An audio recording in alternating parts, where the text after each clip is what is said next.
Look at these 3 words written larger than the rest, with a special pride never written before or since. Tall words proudly saying, "We the people."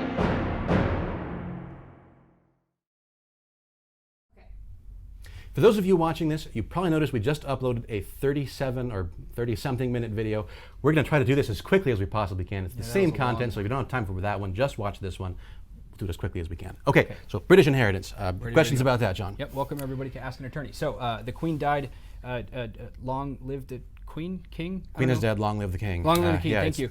How does this we are sad to see her go. I mean, we don't want to break from the funny format. She's fine. God bless her. But yeah, so anyway, go into a little bit of the succession with that, please. Okay, so different ways succession can work. There's basically 2 broad big picture issues. First one is whose line succession passes through, whether or not that includes women, whether or not it includes the oldest heirs.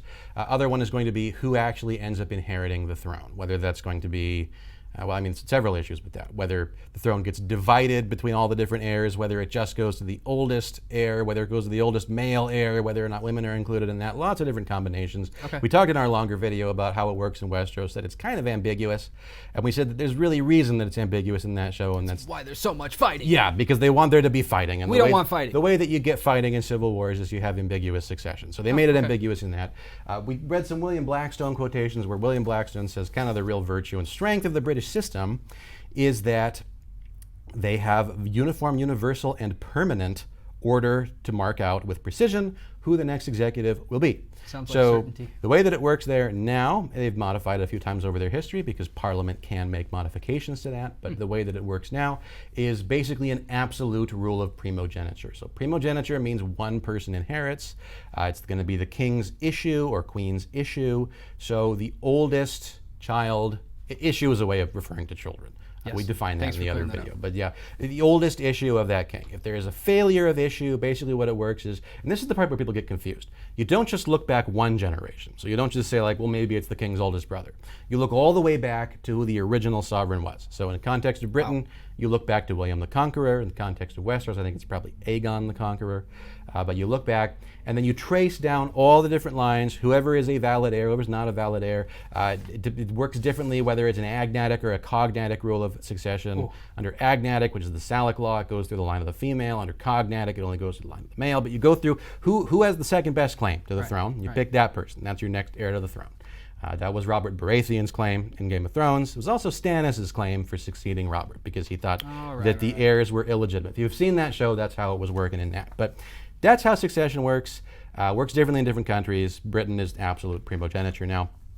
I think this is where I asked that question on the last time. It was like, well, why a monarchy? What are the benefits and drawbacks to having a monarchy? Yeah, so I actually will read the Blackstone for that one.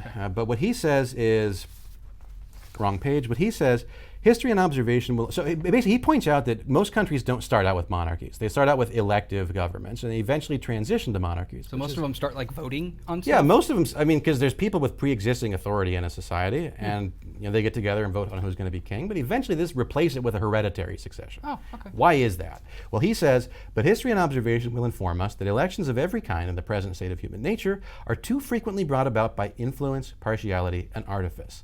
And even when the case is otherwise, these practices will often be suspected, as constantly charged upon the successful by a splintic and disappointed minority. So he says that basically we can have elections, but those are too uncertain. If we all agree, we're not going to pick the best guy for the job. We're just going to look at the king's oldest son and be, well, we all know who that is. We know exactly who the king's son is. That's going to be the next king. Then we can agree on who the next king is going to be. We avert lots of civil wars. Good, bad, and indifferent. Yeah, I mean, and he says whether they're good at the job or not. Yeah, exactly. That's who it's going to be. Yeah, and he says that especially when appointment of a chief magistrate is alleged to be unduly made, the only tribunal to which complainants can appeal is that of the God of Battles, the Game of Thrones, right? The only process by which the appeal can be carried is that of civil and intestine war.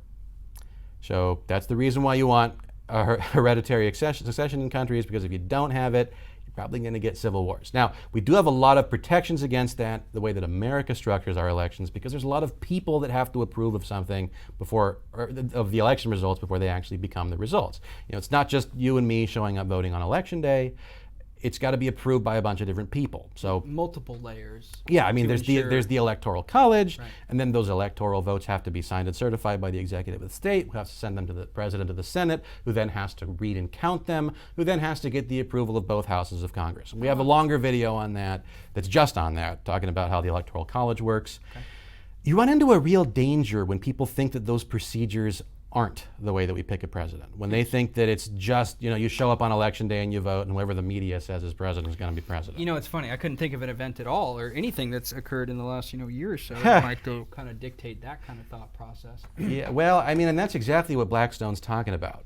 Whatever you believe about the legitimacy of election claims that were brought over the past election, certainly people believe that the appointment was unduly made, that it was brought about through influence, partiality, and artifice.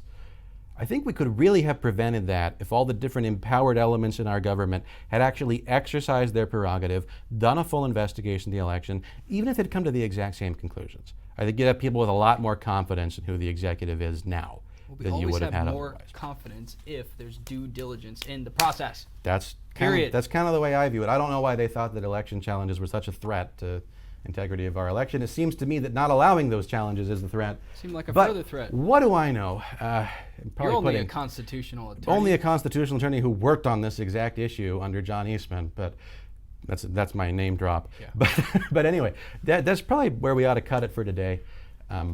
Should we direct people to the website maybe? Yeah, lexrex.org/store. Remember, we don't have a king in America. Our only king is the law.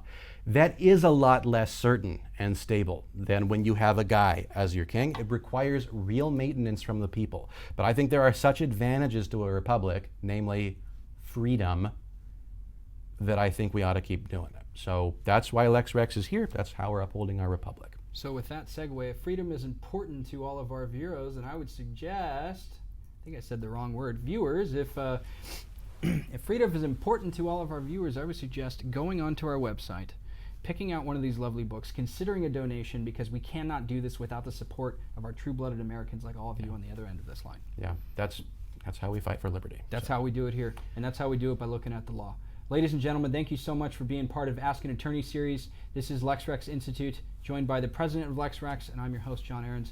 Thank you for being part of this. And check out the long version. I think it's actually more fun than this one. Long version is actually hilarious, but we know that people, some are short. We got interrupted by fire trucks like 5 times. Literally 5 times. Yeah. Surprised it didn't happen this time. Just soundproof these walls. Something like that. Right. Thank you. Bye, folks.